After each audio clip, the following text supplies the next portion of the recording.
Welcome, friends. We are your hosts, Sandy and Wade, baby best friends turned husband and wife and business partners. This podcast is for the dreamers, the movers and shakers, and those who seek to attract their dream life. Strap in. Getting magnetic in 3, 2, 1. Like attracts like. If you see it in your mind, you can hold it in your hand. You just decide what it's going to be, who you're going to be, how you're going to do it. And then from that point, the universe is going to get out your way. This moment in time, this is your time to rise. Wow. Today's episode is legit, you guys. Stay tuned. We are going to add a tool to our tool belt. And it's something, no matter what you're doing, especially if you own your own business or an entrepreneur or a network marketer, LinkedIn is a hidden gem, right? It's something where people are seeking opportunity on LinkedIn. It's business to business. And if you have something, anything to offer, LinkedIn is a hot spot for you.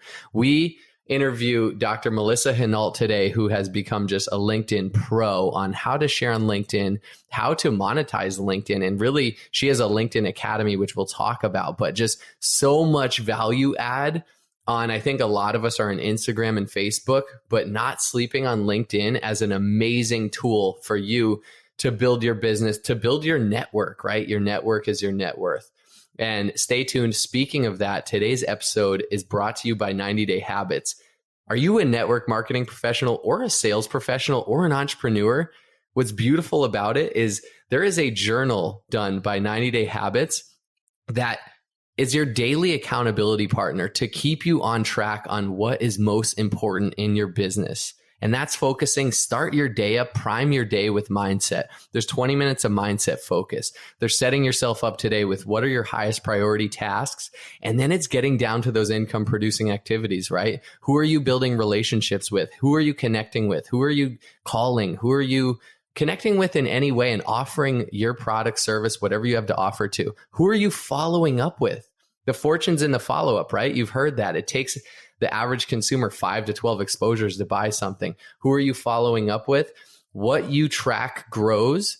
The 90 Day Habits Journal retails for $24.99 and it's over a 90-day cycle. Imagine investing $24.99 into your business and working it for 90 days. What could that look like for you? What is the ROI there? So check out 90 Day Habits Journal at www.90dayhabitsjournal.com. We'll drop that link in the show notes. And without further ado, let's get to the episode. We are so excited for today's guest. We have someone super special coming on. You guys hear me say this all the time. I am a big believer that when you're seeking something, it's seeking you. About 3 months ago, I was telling Wade, I'm like, I want to hire someone that can audit my LinkedIn account and help me because I feel like I'm missing out on this massive opportunity to grow our business on LinkedIn. It's not just about Instagram. It's not just about Facebook. I feel like I need this. Literally, the universe delivers. 2 days later, I get a DM or some sort of advertising to me about the LinkedIn Academy. And I'm like, at first I ignore, I didn't really notice it, but then it kept circling back. And I'm like, asking it is given, right? So today's guest is Melissa Henault, and we met through her incredible company, LinkedIn Method Academy. And a little bit about Melissa. You live on the East Coast, right? That's right. Mm-hmm. Okay, live on the East Coast. We never would have known each other if it weren't for social media and this connection. But a little bit about Melissa's background, and she'll tell you more about her story. But she was a corporate executive for a Fortune 500 company. She made a lot of money. She made a great living. She made a huge impact. And at some point, she had a shift, right? She had a burnout in her corporate job where she's like, you know what? I need to change what I'm doing. And so she got involved in network marketing, and that eventually birthed into her other company, which is now her LinkedIn Academy. And Wade and I are in that academy, and we're still going through it ourselves, but we felt like this was going to add so much value to our listeners. And whether you're in network marketing or you're an entrepreneur or a corporate professional, wherever you are, everyone's going to get value out of this. So with all that said, Melissa, welcome to Getting Magnetic. Thank you. I am so excited to be here. And I'm so that the universe aligned us, or either it was a really well paid for Facebook ad that kept recircling back to me. Yes. One or the other. Either way. Yeah, I'm so appreciative and just love the energy. You guys have provided so much value within the academy. I just love the energy that we get from the students who come through from all walks of life and all different companies. So it's been awesome. I love it. Everything is energy, right? And we've, like Sandy said, we got magnetic to each other. So to kick off the show, first question off the cuff, the name of our podcast is Getting Magnetic with Sandy and Wade. I want to ask you, what does getting magnetic mean to you? Oh gosh. Well, when I think of getting magnetic, I think of alignment. I think of poles, right? And being aligned. And I think that goes back to my story when you introduced me. I was not magnetic. I was not aligned when I was in corporate America, even though on the surface I had all the things. I had the credentials, I had the title, I had all the material things.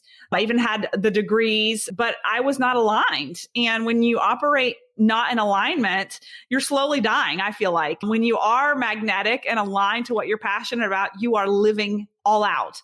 And so I guess that's what that would be my answer to getting magnetic, is getting aligned. So good. Okay. So can you tell our listeners, tell us about Melissa, tell us your story, walk us through your journey. Tell us a little bit about who you are. Like, what makes Melissa Melissa? What was your upbringing like? Walk us through the journey of transitioning and also like birthing this LinkedIn Academy, which has now been around for, I think it's been like maybe around a year, right? Yeah. Yeah. So you've gone through so many transitions, and I know you're also a mom. So just take us through before you were a boss entrepreneur. Who is Melissa? How did you get to where you are? Oh my gosh. This is where I feel like I probably have some parallels to you, Sandy. This could be like a whole podcast episode, and I won't like go into too much detail, but the bottom line is I had kind of a rough upbringing, but I think that created character for me. I think that sometimes your upbringing, if it's a rough upbringing, it can either break you or make you strong. It can crush your soul or create character. And for me, it created character. So I overcame a lot, coming from a mother who lived right at the poverty line, sister with bipolar disorder, a father who's to this day, he's in the ICU because he's an alcoholic. So I didn't have this picture perfect life growing up, and it created an overachiever who like wanted to do anything but be that, right? And I wanted to depend on nothing or anyone and to be super successful because I did not want to struggle like I saw my mother struggle. And I didn't want to depend on anyone else. So that was kind of my determined personality from day one. And what do? You get good grades and you check the boxes and you get something that you think is going to be predictable and consistent and trustworthy. You get that great. I actually got a doctorate. I went on from undergrad and got a doctorate degree because I knew that if I got my PharmD, I'd be guaranteed 6 figures when I got out of school, no matter what, you know? So that was kind of my path. And what I found was that I climbed the corporate ladder super fast because remember, I didn't want to owe anybody anything, including my spouse. Like I wanted to like be financially independent, and I climbed this, like all I knew was like I had these blinders on. I just wanted to be successful. I wanted to be president, right? Like of a company, not of the country, but like I wanted to be like, I wanted to be like CEO. And it's funny, I look back now and I am of my own company, right? But that's for later in the conversation. I climbed Mount Everest quickly. I got to the top, looked around and looked at the people I was working with. They were all significantly older than me. I had sacrificed a lot to get there. I traveled a lot. I was the one up late at night, just proving a point to like just over deliver to get to where I was at the pinnacle of my career. My colleagues, their children were like college age, or their kids were gone. And here I was with 2 babies in diapers at that time. And I looked around. I was at the top of Mount Everest with like a multiple 6-figure job. You know, I was the primary breadwinner. My husband was doing great, but I was doing better, you know?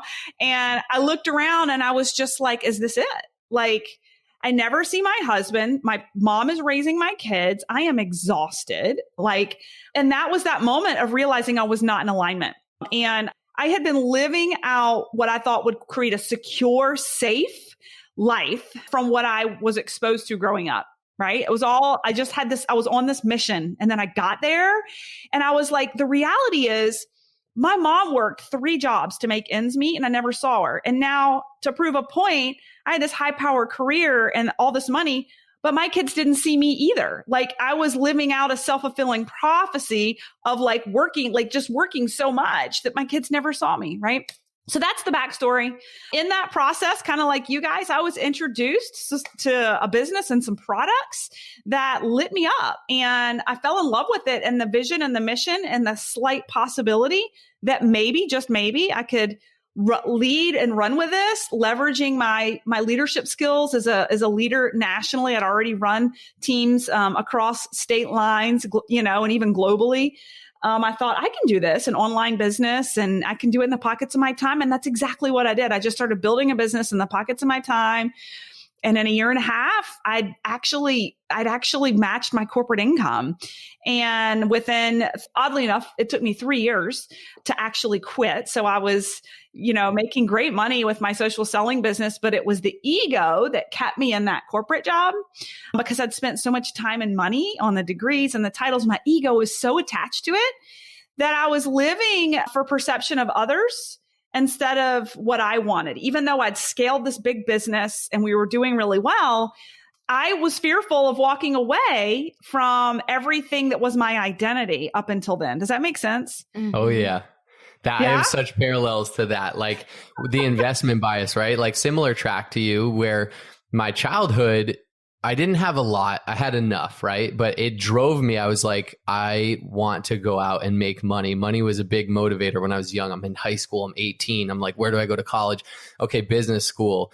What am I going to go into? Accounting? No, not enough upside. Finance. Here we go. Wall Street type stuff. Like, okay, let's do that. Private equity, all the things like you, because I was running from like, I'm not going to be like my upbringing. Like I want to create my own reality, and same thing, head down, climb the corporate ladder, get to a point where this is everything I wanted. Like live in downtown Boston in the high rise, like having the multiple 6-figure income, like doing the thing on paper, it looks great.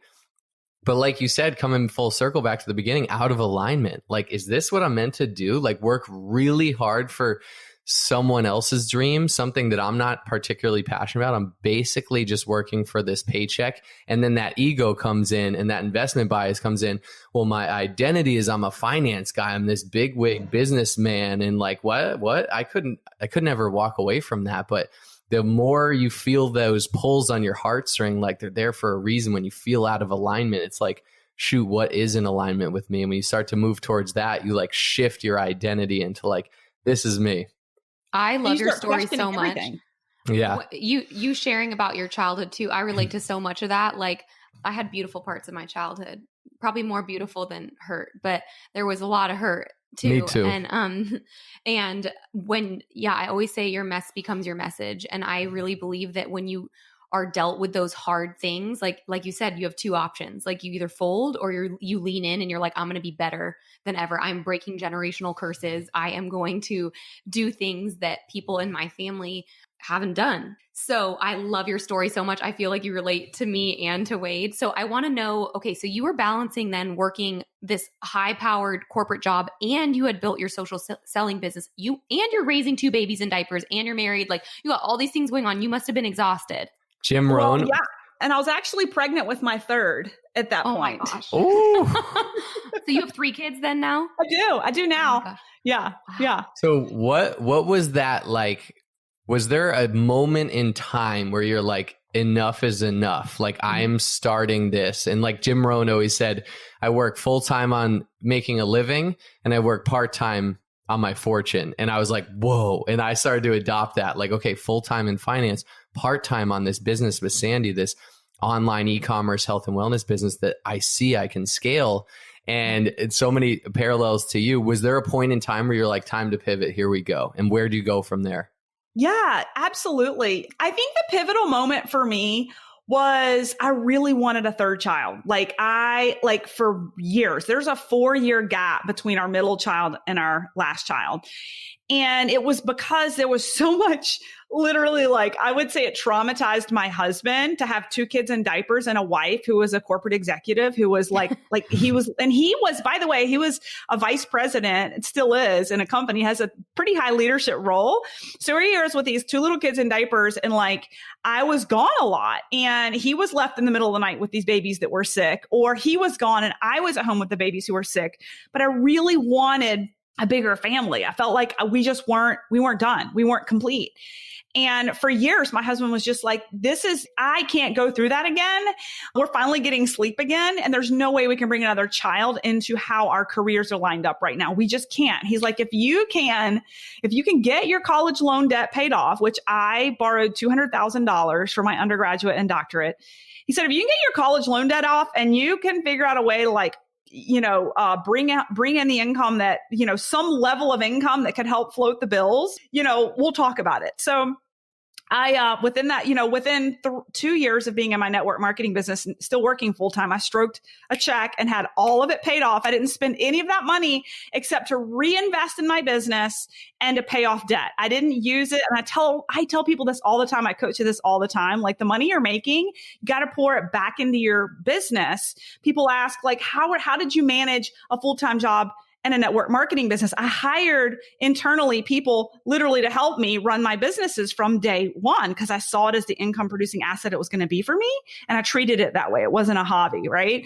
So, but when my husband and I finally just had to come to Jesus, it was like, if you want to have another kid, like, you've got to do something with your career. And I knew I still wanted to lead. I knew that it was like in my DNA to like lead and inspire and coach. And it was my personal mission to show that you could be balanced, bring home an income, and really lead and make impact. And so that's when I finally made the decision. Look, we put numbers on paper. Debt was paid off. I was making great money in my social selling business. And it was like, let's do it. Like, let's go for baby number 3. And the moment we found out I was pregnant, game on. Like, I knew I was leaving corporate America. Corporate America didn't know I was leaving them. But that's where the come to Jesus was. A third child and being complete was more important to me than this like security blanket and identity with corporate America. I have chills all over my arms. I love that. Such purpose and such, like, I always say you have to have this deep rooted like reason behind, like, what's your purpose? Like, why are you doing this? I see so many people that like do things just to like make money. And I'm like, that's not going to last long. Right. Like, but when it's like deep rooted in your soul, like you'll fight to the death. You're like, I'm going to do anything to make this happen. You know, what's so cool about, our paths are so similar. And I think that's what's connected us. But what's so cool about social selling or network marketing, there's so many different names for that. It's really, I think, entrepreneurship and network marketing is the best self-development program and leadership training in the world. And it's amazing because it's pretty much free. I shouldn't say free, but like there's a very low cost to start an online network marketing business. Typically, we're talking hundreds of dollars. And immediately you get not thrown into the fire, but like whatever I put into this, I'll get out of it. And it becomes the best self-development, professional development, leadership development. You learn people, you learn sales, you learn marketing, you learn everything about it. And it blows the glass ceiling off of the vision you have for your life. And you're like, whoa, I've been playing small. I could play so much bigger. I can like really make an impact here. And then in growing in that space, other parts of your life start to flourish, your relationships, but you start to get other ideas like, how can I play even bigger? And other ideas are born out of that. And I know, like, for example, this podcast was born out of that essentially for us. We have a few other businesses. We have an investment company. All these things were like, as a result of like, wait, what? I am going to take that risk to go do that because I do think I can make a big impact. And I know you have your basically like subhead brand of like Burnout to All Out. And I'd love for you to transition like, okay, what came from jumping it out of corporate America into network marketing and beyond? Yeah. So, the book by Napoleon Hill, Think and Grow Rich, right? So he good. talks about, goat. right? So he talks about burning the ship and just going for it, right? And not having a plan B, but being fully vested in your plan A. And up until that point, when I was leaving corporate America, I'd never been bold and loud on LinkedIn about what I was doing, right? I had been great at building a great business through product on Instagram and Facebook. I had a following because of being in health and wellness. Like luckily I had built a brand. Like I was always really focused on clean eating and paleo recipes. And like, it was a very natural transition for me to start selling product online with that because it was natural for me. But when I left corporate and I knew that I really wanted to scale, and I wanted to make impact with corporate professionals who maybe had never been presented the opportunity the way it could be, in a way that would be better received by them, if that makes sense. Because I knew for me, it took quite some time to be convinced of the business because of the way it had been sold and presented to me. I judged it and like had my nose up at it and didn't understand the comp model or how geometric progression worked with compensation models, how residual income worked. I wasn't educated about it. All I knew is I've got this great income and a great degree. No, thank you. Right. So it took a long time for me to warm up to the idea before I was ever sponsored and enrolled. And so when I retired from corporate America, I read the book Think and Grow Rich like that month. So when I was reading the book Think and Grow Rich, it was the pivotal moment when I was leaving my corporate career. And I was like, that's it. I've got to burn the bridge. I have to go first. I have to own this industry where my people hang out. There are women just like me who are a miserable cow standing in the rain in their careers, putting one foot in front of the other because they feel like this is their chosen path. And I have to be bold. I have to go first. I have to tell my story, and I have to own this industry on that platform. Because if I don't, who is? What impact am I not going to make by hiding what I do? Like, I've got to step into my power and not be afraid to tell people, yes, I'm not using my doctorate anymore. Yes, I left this multiple six-figure career because I'm living a better life. I'm a better person for it, right? So I pivoted, was terrified. Sandy and Wade, the very first post I ever made on LinkedIn, that was like, see you later, corporate America. Like, I was terrified, like shaking, because I knew it was going to sabotage my chances of going, like, re-entering the workforce. Does that make sense? Like, to be that bold with just like, see you later. So I made a really bold post. I was in like yoga pants and furry boots, headed to like our global like yearly meeting or whatever. And it was a post about how gone are the days of wearing a corporate suits. So excited to be traveling comfortably, running my own new business, blah, blah, blah. And never in my wildest dreams could I have imagined what happened next. The post went viral. I had over 20,000 views. The comments were exploding. And I realized in that one moment, well, I didn't, actually my upline did, because I was like, I don't know what's happening. I've been doing this for 3 years, and now all of a sudden all these people over these days are just like coming in. And my sponsor or my upline was like, Melissa, you are owning this industry in your space where your people hang out and they're listening to you.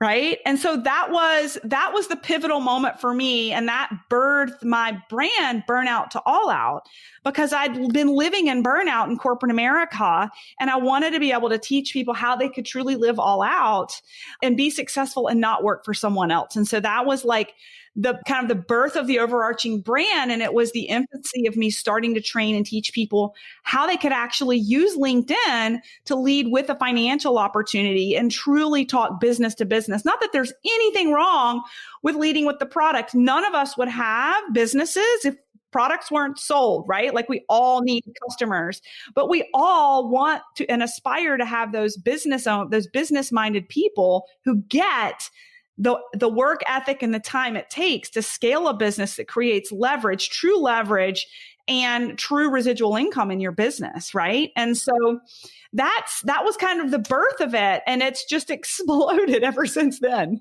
I love your story, and I feel like, those nerves you felt in posting that, I know that feeling. I've definitely felt that before, and I think it's almost like this like unconscious knowing that like, okay, I'm about to like shake it up. Like, I'm about to cause an earthquake. And the reason it had 20,000 views and went viral is because people were probably watching from the sidelines of like, what a bold move. Like, what an empowering, like, what a trailblazer. Like, people admire that and they're like, wow, like, I probably have that in me somewhere, but what would it take for me to get there? And so I bet it just like inspired a bunch of people. And like, thinking about LinkedIn, like when I reflect on when I worked in corporate, or even when I owned my own brick and mortar business, or just like different chapters of my life, like I've been active on LinkedIn for probably 12 years. And I'm like probably one of the rare people that like goes on pretty much every day. I always have.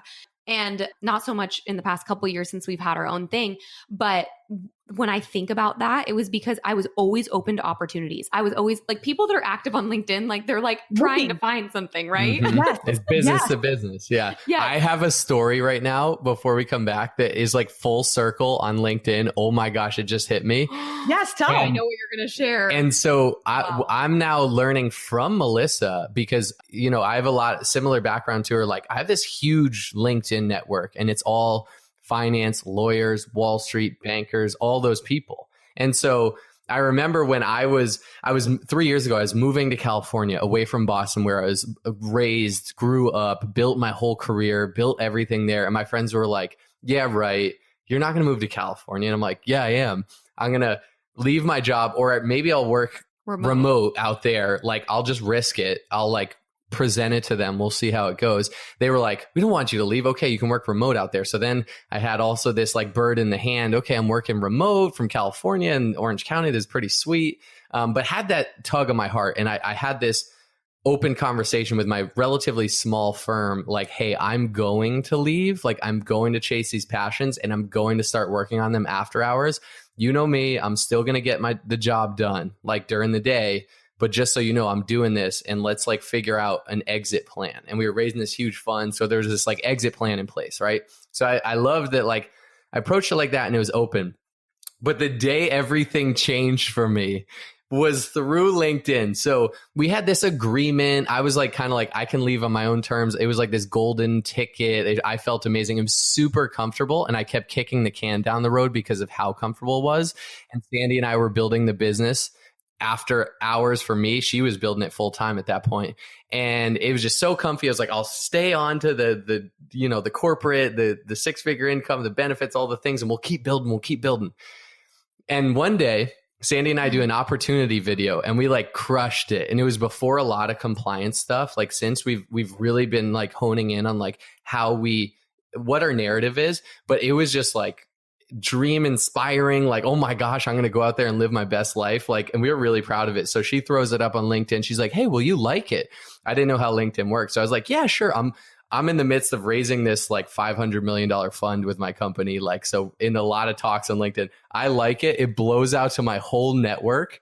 So the next day or like whatever. There's a lot of organic reach on that platform. Oh, yeah. Yeah. So my whole network of bankers, of lawyers, of Wall Street, of all these things, of private equity guys, of people looking to invest money in the company, see this opportunity video of me like passionately, like, because I'm 1 foot out the door. Like they know I'm on my way out, but they don't know to that extent. They see this video and they send it to my CEO. They're like, what? This is your VP? What is happening here? Like what? He like freaks out because he's like, dude, these investors are sending this. Anyway, so I have a call with like corporate or whatever, HR. They call me and they're like, Wade, this is on record. I'm like, what the heck? And it takes me totally off guard because I didn't know it was from LinkedIn. So they're like, this is your last day. Like you can't we got to shut down the computers. We got to shut down everything. Basically fired me on the spot. And I'm like, wait, I was writing my ticket out. What? I was supposed to leave in a month. What's happening here? And then they're like, off the record, we saw the LinkedIn post. Like, what? They're like, we knew you were, how are you a VP at another firm? I'm like, oh, you don't get it. And I explained them the business model. They're like, oh, thank God. We still have to fire you because you technically can't do that in the finance industry. And I know you told us this, but so Sandy was in the background, like dancing, like, yeah, you're a full-time entrepreneur now. Here we go. And now coming full circle, we've connected with Melissa and she's teaching us like own what you do on LinkedIn. Because people there, you're going to relate to people just like you who share your story, who might be burnt out in what they're doing, working for someone else, 9 to 5, chained to the desk, and want to live their life all out, want to be passionate. So I'm learning to share me and my story more on LinkedIn. So good. I love that story. That was a pivotal moment. That was August of 2019, I think. It was an identity shifting day from I'm this Wall Street type guy to whoa, I'm a full-time health and wellness entrepreneur in the network marketing space, partnered with my wife, working with 90% women. It was like this, like, whoa, earth-shattering thing. That was the universe, right? Yeah, like just pushing you. It's so funny. So I'll piggyback on that for a quick second. I had the reverse, kind of the reverse happened to me in that, well, similar story in the sense that I told my boss when I was going out on maternity leave that I was done. I was not coming back, that I was done. And they had actually asked me to interview for a role while I was on maternity leave because we were consulting and the client was trying to purchase the company. And they were like, we need you to interview to keep your job. And I said, this is just not really a good fit for me anymore. And I'm certainly not going to drive up to Raleigh, which is like 3 hours away, like with a 2-week-old and interview for a job. And plus, I think that's against the law, like from an HR standpoint, for you to be asking me to do this right now. But anyway, my boss at the time said, Melissa, unless you are just independently wealthy, you need to just take the opportunity we're offering you and you can figure it out later. And I'll never forget how empowering it was to just say to him, well, I guess that's where you and I are different. Financially, I don't need this job. I don't depend on it and I don't need it. And it was like just so empowering to know, probably like you, Wade, whenever they were like, you got to go. It's like, well, all right. Like I've got this other thing lined up. But what happened is they asked me, they said, can you stay on to the end of the year anyway? After the baby is born, we really need you to help us interview this whole new team and help us hire a whole new team. Right. So I spent the last 3 months through the Christmas interviewing all these new people who, by the way, I didn't realize it at the time, had found me and friended me on LinkedIn. Okay. So I went through like probably 50 to 80 candidates that I interviewed over a 3-month period. And then I left anyway, publicly. I can't tell you how many discovery calls I ended up with in January, February, and March, where I hopped on the call and they're like, don't you remember me? You interviewed me. And I was just wondering what you're up to now because you have this whole other business. And I'm like, holy shit, these were people I interviewed for a medical science liaison role. And now they're coming to me interested about my e-com business. Right? Wow. Yes. Amazing. Wow. That is so good. Oh my gosh. Okay. So let's like transition. Like tell us about the LinkedIn Academy. Tell us how people can get involved. Like what's the mission? Give us a sense for it. Tell us about that. So what I will say I'll tell you a couple things just on like my vision and mission of the LinkedIn Method Academy, and then just tell you a couple reasons why you should be on LinkedIn.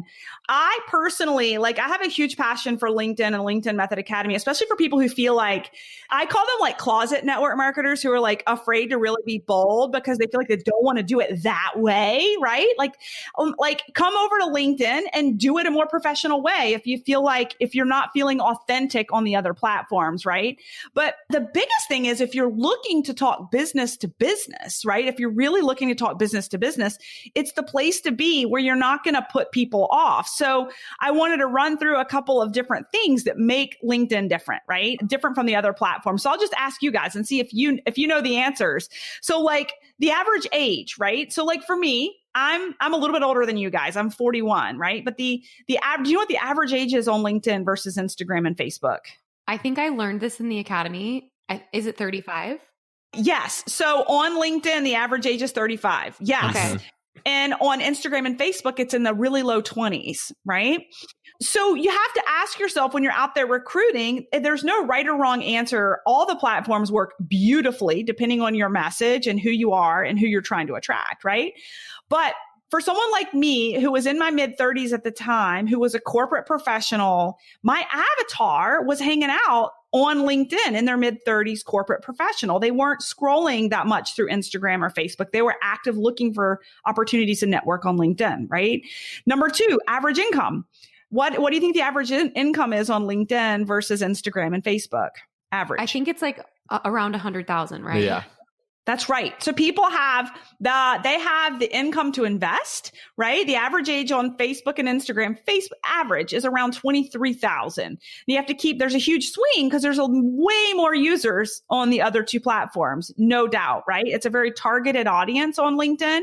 But what I find is some people are intimidated by LinkedIn because they're like, well, these people all make money. Like they're professionals. They've already got a job that's like, but I'm like, yeah, but did you not hear my story? Do you not know Wade's story? Do you not know Sandy's story? Right? Like we, out of anyone, know how to show up, we've got work ethic, and we value a dollar. And like for me and you guys, like how many assets do we have now? How many streams of income do we have now? Those are the people I'm looking for. And I actually have clients who aren't even social sellers. I have clients I'm coaching that are recruiting for people to invest in franchises, right? And like they love being on LinkedIn because these people have the income to invest. They like having additional income streams, right? So if you're you can present this as an opportunity that's low risk and doesn't cost nearly as much as investing in a franchise, right? So what about gender? So this is a good one. Male or female? Like where's the swing on Facebook and Instagram and LinkedIn? You guys know? I would say Instagram and Facebook is definitely female, I assume. And I bet LinkedIn is male. Yep. So it's just slightly over 51% male. So if you're a dude listening to this and you want to go talk business to business, there really is no better platform. And the other thing I wanted to talk, and there's tons of women too, obviously, but what I want to talk about is mindset. And you guys nailed it. But like, I'll ask your listeners, when's the last time you were brushing up when was the last time you were on LinkedIn, and why were you on LinkedIn? Right? Like it's because you're networking to look for opportunities, right? You're there to look for opportunities. It's like Sandy, you said you constantly are in there because over the past 12 years, because you were constantly looking. So it's the mindset of the user. And I'll tell you this because I see it in my academy all the time. You can have the exact same person in Instagram, Facebook, and LinkedIn, and you can send them the exact same message on all three platforms, and you get a different response because of their mindset, right? The number one device used on LinkedIn is a computer, not a phone. So when you're on LinkedIn, you're not multitasking. You're sitting at your desk. Likely you're working. Your mindset is work. It's the business to business platform. So you're there to network, and you get a DM about, hey, your profile looks like XYZ. I don't, it may or may not be for you, but I'm looking for people who are looking for opportunities, right? That message comes to you on LinkedIn and you're like, oh, yeah, let me take a look, right? But many times that same person, they're scrolling through their phone at like a soccer game or in line at the grocery store, or they're watching Netflix with someone, their spouse or whatever, and they're put off by a business message at like 10 o'clock at night on a Wednesday, right? You see what I'm saying? And I've had a number of clients who've said to me, oh my God, so-and-so, I must have approached them 12 times on Instagram and Facebook. And the moment I updated my profile and did a couple of things you coached me on, they came to me in my DMs on LinkedIn asking me about my new business, right? And I'm like, well, it's because of the platform and why they're there. Right? It makes so much sense. People don't aimlessly, like you said, at a grocery store line or at their kid's soccer game, they're not scrolling through LinkedIn then. It's very intentional. Like I reflect on when I was most on LinkedIn. It's when I was most unhappy in my job. And it was literally Monday through Friday, mostly Monday and Tuesday after the amazing weekend, and being like, oh my God, I need to find something else, Yes. Yeah. People are surprised that the peak use of LinkedIn is on Mondays and Tuesdays at like 9 a.m. when people are supposed to be working. Yep. I'm not surprised. You know what? Actually, too, Les Brown, I heard him say this. The most heart attacks happen Monday at like 8 to 9 a.m. when people are on their way to work for another work week. And like the time people are most on LinkedIn looking for opportunity is 9 a.m. So it goes to show, I mean, you hear the stats, right? Like 85% of people aren't happy in their job. Like, so when you think, maybe there's this intimidation. Oh, I'm not like super professional. Like, how do I approach people on LinkedIn that already have it all figured out? 85% of them don't have it figured out as far as the alignment in their life. They're looking for something. They aren't happy in their job. And so it goes to show there's so much opportunity out there. It's up to you to offer the gift, to share the gift that you have to offer. Not everyone's going to accept it, but it's to put yourself out there. I love that. So how does someone think about two people? One is me, who has this huge, like super professional network on LinkedIn. And then the other is like, I have a LinkedIn profile, but I don't even use it. Or maybe they don't even have it. How does each of those people approach LinkedIn? Yeah. So inside of our academy, we coach to both. And I would tell you, like Wade, for you who already has a very well-established professional network, like the up and run time can be super quick, especially given your success already, right? Like it can be super quick, and depending on kind of your messaging and how you're standing in your power and really owning it. But we have brand new students come in who have zero experience with LinkedIn and just joined a network marketing company. And they can have just as much success. We had a client come in and she grew her network from 0. She's still only at 300, but she's very targeted. So for all your listeners who are like, I'm brand new to LinkedIn, but I do want to be all business. I want to talk about it. You know, you can targetedly within 3 to 4 months, I would say, very targetedly grow the right network, which we call your ideal avatar, that you truly want to attract and manifest. You've got to grow the network, and then you have to learn your branding strategy, your personal branding strategy to attract them towards you, right? But I would say that for the brand new to LinkedIn and then the brand new to network marketing or any combination of that, the startup time is going to take a little longer, but I see killer results regardless. For folks who have an established professional network already, man, sky's the limit. Sky's the limit on changing those people's lives with the right messaging.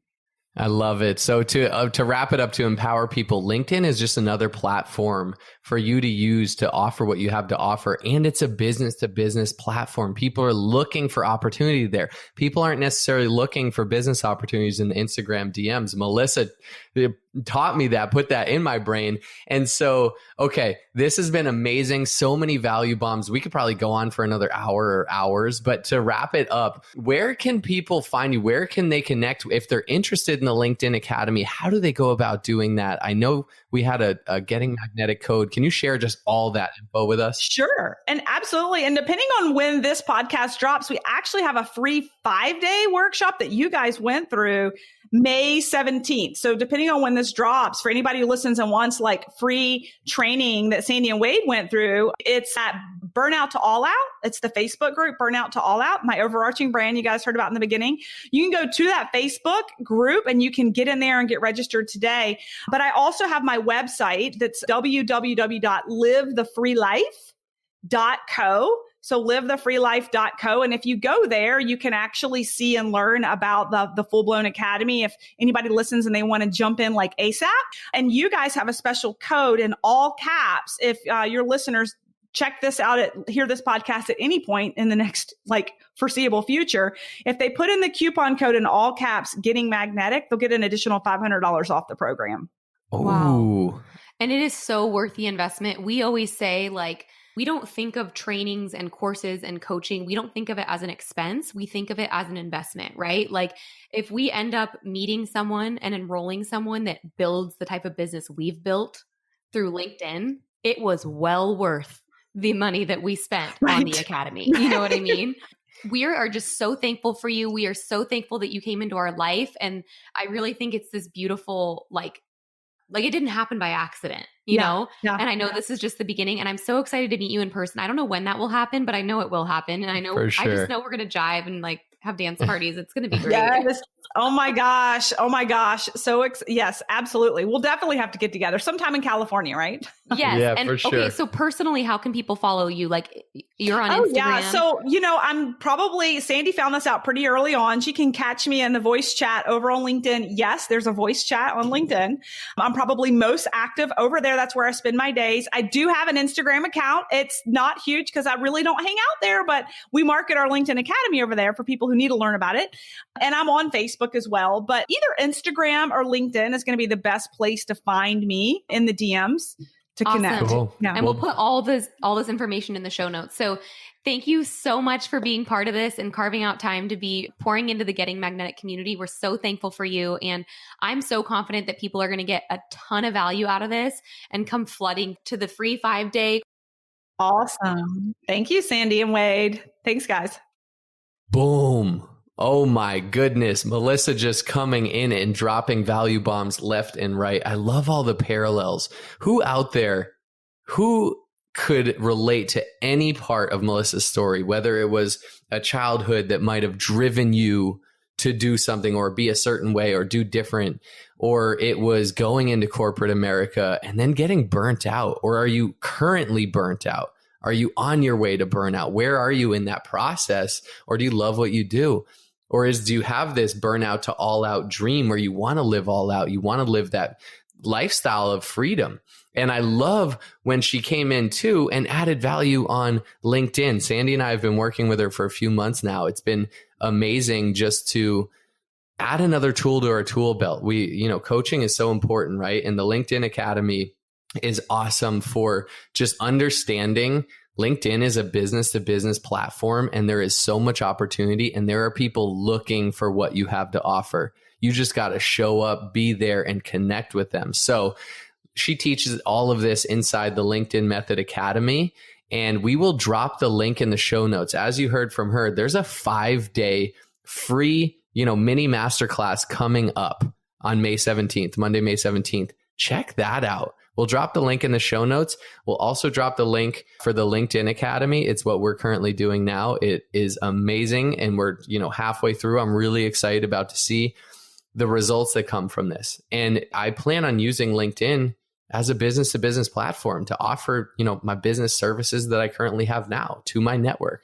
So with that said, check the link in the show notes. And thank you guys so much for listening. We are grateful for you. If you got value out of today's episode, I got a few favors to ask you. One, share it wherever you show up. Is that Instagram or Facebook? Is it LinkedIn? Shoot, what if you shared it on LinkedIn? And thank you guys so much for the ratings and reviews. We appreciate you so much. If you haven't rated or reviewed the show yet, would so appreciate that. Throw us a 5-star and share this with a friend or family, anyone who needs to hear it. Thank you. Keep being you. We love y'all. Only those that can see the invisible can do the impossible. So remember, you are magnetic.